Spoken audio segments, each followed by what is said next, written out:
as Prime Minister. "They are an integral part of Malaysia and we will fight to the very end to defend Sabah. There is no compromise," the Prime Minister added. He also said the federal government will continue to protect the states against any intrusions and undocumented migrants. Duterte has kept his silence about Sabah, not even mentioning it to then Malaysian Prime Minister Mahathir Mohamad in their first meeting in July 2018, nor was it on the leader's agenda. As a campaign promise, Duterte had vowed to pursue the claim, but did not speak of it, even when Malaysia was angered over a proposal to make Sabah the Philippines' 13th federal state under a revised constitution. In 1968, Republic Act 5446, or the law on Philippine baselines, included the territory of Sabah, situated in North Borneo, over which the Republic of the Philippines has acquired dominion and sovereignty. It was amended in 2009, but a Supreme Court decision said Republic Act 9522 or baselines law still did not relinquish the Philippine claim to Sabah, which Malaysia has rejected. Mahathir, asked in a television interview about his comments on the Philippines' Sabah claim, boldly shot back, "There is no claim."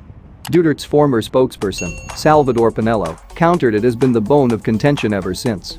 Analyst David Han of the S. Rajaratnam School of International Studies, RSIS, in Singapore said there is little the Philippine side could do to change the status quo.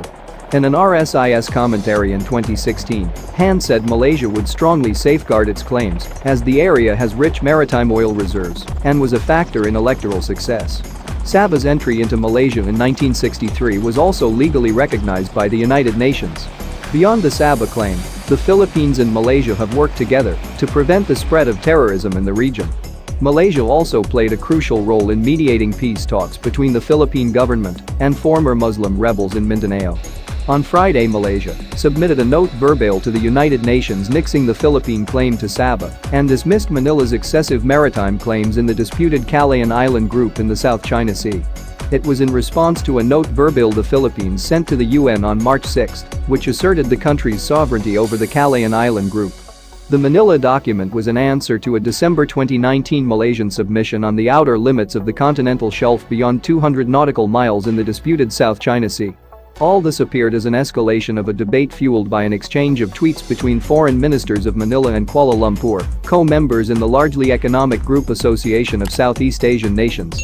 It also marks a rare encounter between two Southeast Asian states with conflicting claims in the South China Sea, where the ASEAN, as an alliance, would usually come together on a united front against China, which claims nearly all of the waters. However, the Malaysians were triggered last week when the Philippines House Committee on Foreign Affairs approved a substitute bill requiring the printing of the country's map, including its 200-mile exclusive economic zone in Sabah, on Philippine passports.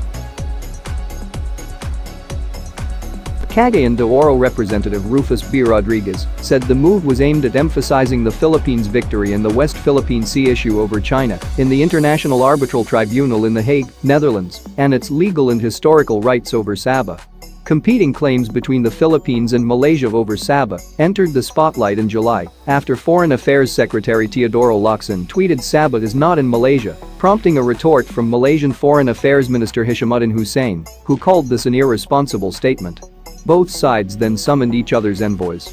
The Philippines lays claim over Sabah, citing a land lease agreement in 1878 between the Sultanate of Sulu and the British North Borneo Chartered Company. There had only been intermittent discussions between the Philippines and Malaysia over the claim, and the latter has continued to govern the territory. In 2013, hundreds of militants from Tawi-Tawi went to Lahad Datu in Sabah to assert their claim, calling themselves Royal Security Forces of the Sultanate of Sulu and North Borneo. Sabah formed Malaysia in 1963, along with the Federation of Malaya, Sarawak and Singapore.